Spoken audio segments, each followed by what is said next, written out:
Hello student, मैं आपका कुमार सिंह। स्वागत है आप सभी का इस वीडियो में। इस वीडियो में आज हम लोग देखेंगे प्रश्न वाले 2.2 का परिचय में हम लोग देखेंगे कि बहुपद के शून्यकों और गुणांकों में क्या संबंध है। इन दोनों के बीच के संबंध को समझने के लिए पहले हम लोग को समझना होगा कि शून्यंक और गुणांक क्या होता है, जो कि हम लोग कक्षा 9 में पढ़ चुके थे। ठीक है, तो शून्यंक क्या है, कैसे निकालते हैं, और गुणांक क्या है, कैसे निकालते हैं, इसको समझने के लिए पहले मैंने यहाँ पे दो बहुपद लिख चुका है।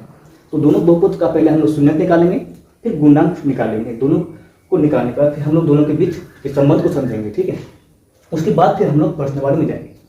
तो बच्चों, पहले हम इसका गुणनफल निकालते हैं।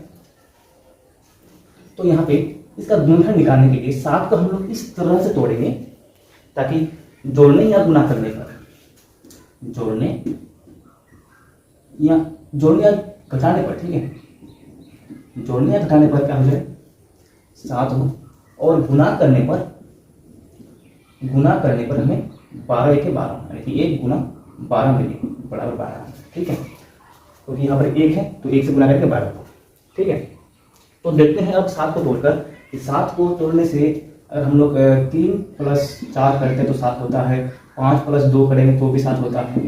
ठीक है, लेकिन हम लोग को देखना है कि किसका गुणनफल जो है 12 आता है। तो 4 के 12 होता है, 5 गुना 10 हो जाता है। यानी कि 3 और 4, 3 + 4 को लेंगे तो 7 होगा, 3 और 4 को गुना करेंगे तो 12 होगा।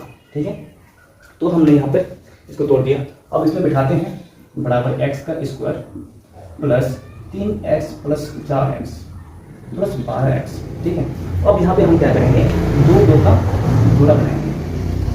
ठीक है, इसमें देखेंगे कि इसमें क्या कॉमन आता है और इसमें क्या कॉमन आता है। पहले देखते हैं इसमें दोनों में x है तो यहाँ हम लोग x कॉमन निकाल सकते हैं। इसमें 2 x है तो बचेगा 1x प्लस इसमें x बाहर निकल जाएगा तो 3 बचेगा। ठीक है, अब यहाँ पे क्या करना है कि यहाँ पर जो है x + 3 आया है तो मैंने पहले यहाँ पर x + 3 लिख देता हूँ। ठीक है, अब फिर देखता हूँ मैं तो कि मैंने यहाँ पे क्यों लिखा, क्योंकि यहाँ पर जो मान है वही मान यहाँ पर होना चाहिए। अगर नहीं होता है तो जो हम लोग का शून्य का है वो गलत आ जाएगा। ठीक है, शून्य हम लोग का नहीं निकलेगा। तो देखते हैं कि अब x + 3 को कितना से गुना करेंगे ताकि हम लोग का जो है 4x + 12 आ जाए। ठीक है, तो x को यहाँ पर हम लोग 4 से गुना करेंगे, 4 से गुना करेंगे तो 4 के 4x हो जाएगा। फिर 4 को 3 से गुना करेंगे तो 4 के 12 हो जाएगा। और फिर हम लोग को यहाँ पर साइन देना है। यहाँ पर जो साइन है, ध्यान रखिए, यहाँ पर जो साइन है वो साइन हम लोग को यहाँ बैठाना है।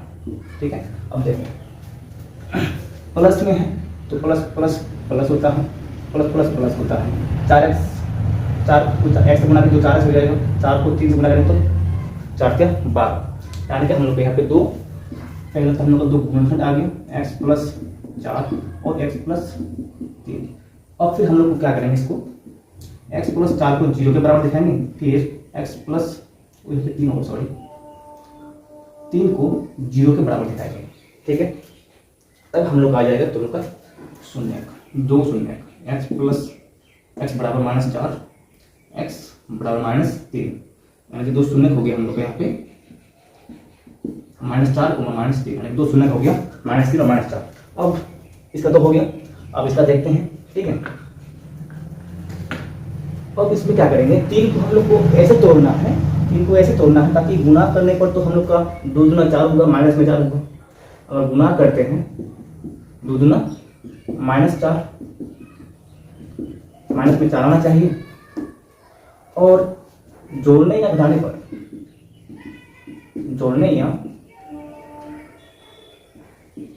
पर आना चाहिए 3। ठीक है, अब क्या करते हैं, 3 को तोड़ते हैं,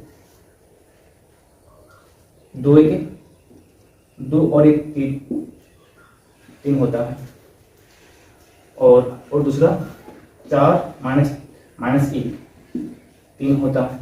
ठीक है, तो अब देखते हैं कि 2 और 1 को गुना करने पर क्या -4 आता है, 2 1 2 नहीं आता है तो ये नहीं होगा। फिर 4 को -1 से गुना करेंगे, 4 1 4 तो -1 तो ये आ जाता है। ठीक है, गुणा करने पर -4 आ जाता है और जोड़ने पर 3 आ जाता है।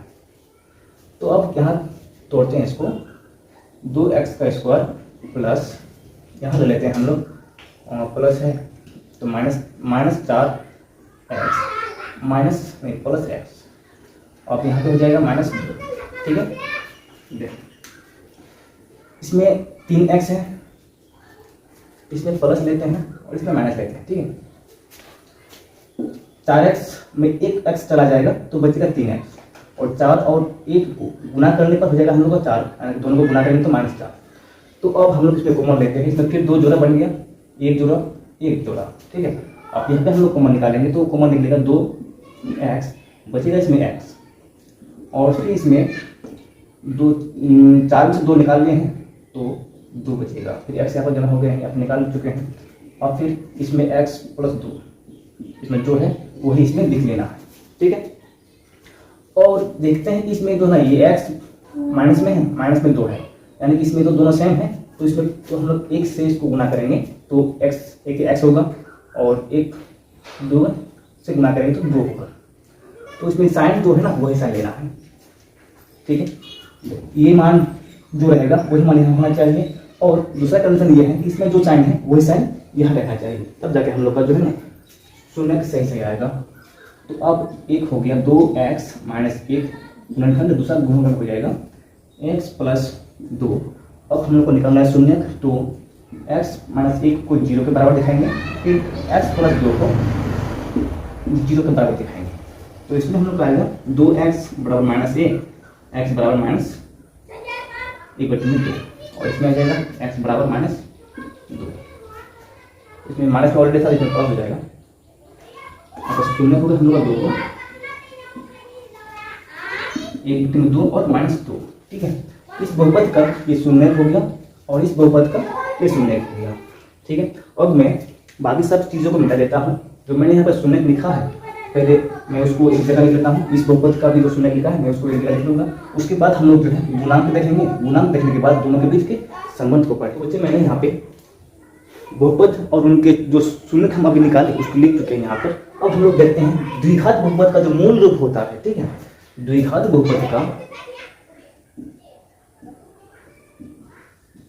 बहुपद का जो मूल रूप होता है वो होता है ax² + bx + c, ठीक है। इसमें अगर हम लोग देखेंगे तो x² का जो गुणांक, x² का जो गुणांक है वो है a, और x का गुणांक वो है b। उसके बाद जो अचर पद है जो c है उसको हम लोग बोलते हैं अचर पद, ठीक है, अचर पद c, ठीक है। तो ये हो गया हम लोग का स्टैंडर्ड फॉर्म, यानी कि व्यापक रूप द्विघात बहुपद का। तो सेम हम लोग देखो इसमें भी x² + 7x + 12, यानी कि इसमें a का मान 1 है, b का मान 7 है और c का मान 12 है। अगर हम लोग उसके मूल रूप से द्विघात बहुपद का मूल रूप से इस बहुपद का अगर हम लोग तुलना करेंगे, कंपेयर करेंगे, तो इसमें हम लोग का a का मान आएगा, a का मान 1 आएगा, इसमें b का मान 7 और c का मान 12, और इसमें देखेंगे तो इसमें a का मान 2 और b का मान 3 और c का मान -2, ठीक है। तो ये हो गया गुणांक। गुणांक को हम लोग समझ लिए, शून्याङ्क हम लोग निकाल चुके हैं, ठीक है। अब हम लोग को इन दोनों के बीच के संबंध को देखना है। तो इन दोनों के बीच संबंध क्या है? संबंध ये है कि शून्य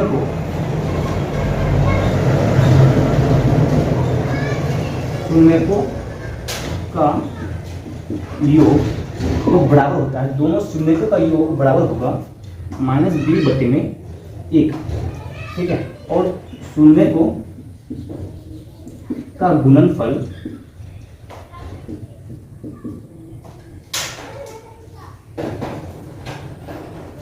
हो जाएगा c/1, ठीक है। यानी कि शून्य को जो है ना हम लोग अल्फा बीटा से भी लिखते हैं। शून्य एक शून्य अल्फा है, दूसरा शून्य बीटा, और दोनों का योग जो है -b/, ये और शून्य का गुणनफल अल्फा × बीटा बराबर c/e, ठीक है। देखो ये होता है शून्याङ्कों और गुणांकों में संबंध। शून्यकों का योगफल -b/, यानी कि अल्फा + बीटा शून्यकों का योग, ठीक है, -b/e। उसके बाद शून्यकों का गुणनफल c/e, यानी कि अल्फा इंटू बीटा सी बटे में। तो हम लोग का अब यहाँ पे देखना है कि जो बहुपद का मैंने यहाँ पे शून्य निकाला है, क्या उनमें ये संबंध है, लगता है या नहीं। ठीक है, तो पहले हम क्या करते हैं, शून्य का योग निकालते हैं। शून्य को का योग -3 प्लस -3 बराबर माइनस में 7 आ गया। ठीक है, तो शून्य को का योग ये हो गया। उसके बाद अगर शून्य को का गुणनफल देखेंगे, शून्य को का गुणनफल बराबर -4 गुना -3 बराबर -12 हो जाएगा। तो शून्य को का योग -7 आया और शून्य को का गुणनफल 12 आ गया। तो हम लोग फिर इसमें देखते हैं कि -b बटे में ए जो है इसमें आता है कि नहीं। चलो, तो b का मान इसमें 7 है और माइनस ऑलरेडी है, तो 7 b का मान और a का मान है 1, तो ये हो गया 7 माइनस में 7। उसके बाद शून्य को का गुणनफल c बटे में e होता है, c बटे में e, तो c का मान है हम लोग का यहाँ पे 12 और a का मान है 1 यानी कि 12। तो देखते हैं हम यहाँ पे कि शून्य को का योग हम लोग दोनों को जोड़े तो 7 आया है और -b बटे में ये करके देखें तो उसमें भी 7 आया। ठीक है, फिर हम लोग शून्य को गुणनफल देखें, -4 गुना -3 करके देखें तो 12 आया। फिर हम लोग इस संबंध में देखें, शून्य को का जो गुणनफल का संबंध है c बटे में a, तो उसमें भी हम लोग का 12 ही आया। यानी कि ये जो संबंध है इन बहुपदों में पूरी तरह से लगता है। ठीक है, अगर हम लोग दूसरा बहुपद में देखेंगे इसमें, तो चेक करते हैं कि शून्य को का गुणनफल, पहले शून्य को का योग देखते हैं कि 1 बटे में 2 प्लस -2 दोनों को जोड़ेंगे तो इसमें दोनों को जोड़ने से क्या हो जाएगा, 1 2 -4 बराबर -3 बटे 2। ठीक है, अब देखते हैं शून्य का गुणनफल। ठीक है, शून्य 1 बटे में 2 गुना -2 काटेंगे तो इसमें ये -1 होगा, गुना करके -1 आ जाएगा। तो शून्य को का गुणनफल -1 और योग -3 बटे में 2 आया। ठीक है, अब इसमें देखते हैं -b बटे में ए करके देखते हैं, तो इसमें -b का मान क्या है, 3 है, -3 और a का मान 2 हो गया, a का मान 2 है। ठीक है, अब इधर c बटे में e, c का मान है, c का मान -2 है और a का मान भी 2 है, करके दोनों -1, यानी कि यहाँ जो मान आया और यहाँ जो -b बटे में e का जो मान आया दोनों सेम है, और यहाँ जो मान आया था वो मान यहाँ पर आया था, ये भी सेम है। यानी कि ये जो संबंध है शून्यकों का योग शून्यकों और गुणांकों में, वो जो है इस बहुपद में भी पूरी तरह से लागू होता है। यानी कि ये संबंध जो है बहुपद में पूरी तरह से लागू होता है। ठीक है, तो अब हम लोग देखेंगे कि बहुपद हम लोग किस तरह से निकाल सकते हैं, जब हमें 2 शून्य दिया जाएगा और कहा जाएगा कि बहुपद निकालिए। ठीक है, तो बहुपद निकालने का एक सिंपल सा फॉर्मूला है, x² माइनस शून्य को का योग x प्लस शून्य को का गुणनफल। ठीक है, तो ये है हम लोग का सिंपल सा फॉर्मूला। इसको हम लोग ऐसे भी लिख सकते हैं x², क्योंकि हम लोग शून्य को अल्फा इंटू बीटा से लिखते हैं। ठीक है, तो यह हम लोग अल्फा प्लस बीटा x लगा सकते हैं और गुणनफल में अल्फा इंटू बीटा कर सकते हैं। तो यहाँ हम लोग इस बहुपद का जो शून्य दिया है, तो हमें इस बहुपद को निकालना है, किस तरह से निकाल सकते हैं देखो। तो यहाँ पे x² 1 नंबर का निकालते हैं माइनस अल्फा का मान लेते हैं बीटा और बीटा का मान -3, x बाहर में प्लस अल्फा इंटू बीटा -4 गुना -3। ठीक है, तो इसमें x² माइनस प्लस माइनस फिर -7 हो जाएगा, x प्लस इसमें माइनस 12 4 4 12। ठीक है, और फिर इसमें x² minus plus 7x plus 12। तो यानी कि हम लोग का इसमें एक बहुपद 1 निकल गया। ठीक है, अब उसी तरह हम लोग 2 को भी निकाल सकते हैं, तो 2 शून्य क्या है, इसको भी निकाल के देखते हैं। नंबर 2, तो अल्फा का मान है 1/2, बीटा का मान है -2। तो देखते हैं x का square minus alpha plus beta plus alpha beta, इसमें x होगा x प्लस, ठीक है, इसमें x स्क्वायर माइनस अल्फा का मान है 1/2 माइनस 2 x प्लस अल्फा की बीटा 1/2 माइनस 2। अब देखो इसमें x का स्क्वायर माइनस 1/2, इसमें हो जाएगा 4 और 2 दूना इसमें 4, इसमें 2 होगा x प्लस इसमें कट के माइनस 1 बचेगा, x का स्क्वायर माइनस इसमें बचेगा -3/2 x प्लस इसमें x प्लस माइनस 1, ठीक है। और फिर इसको बाहर निकालते हैं तो x का square plus minus minus plus plus minus plus plus 3/2 x minus 1। अब इसमें हम लोग एलसीएम ले लेते हैं, इसके नीचे 1 है, इसके नीचे 1 है, तो एलसीएम ले लेंगे तो हो जाएगा 2x का स्क्वायर प्लस इसमें 3x इसमें -2, ठीक है। अब इसमें हम लोग 1/2 जो है वो नियतांक ले सकते हैं, यानी कांस्टेंट, तो 2x का स्क्वायर प्लस 3x -2, यानी कि ये हो गया हम लोग का बहुपद। इसमें जो नियतांक आता है उसको हमें छोड़ देना है, ठीक है। तो 2 नंबर भी आ गया। तो इस तरह से हम लोग जो है, अगर हमें शून्य दिया है और हमें बहुपद निकालना हो तो इस तरह से हम लोग बहुपद निकालते हैं। तो बच्चों ये था हम लोग का लास्ट टॉपिक। अगर आप लोग को ये वीडियो अच्छा लगा है तो लाइक और कमेंट जरूर कीजिए और अपने दोस्तों को भी शेयर जरूर कीजिए। और अगले वीडियो में हम लोग देखेंगे प्रश्न नंबर 2 पे 2। Thanks for watching.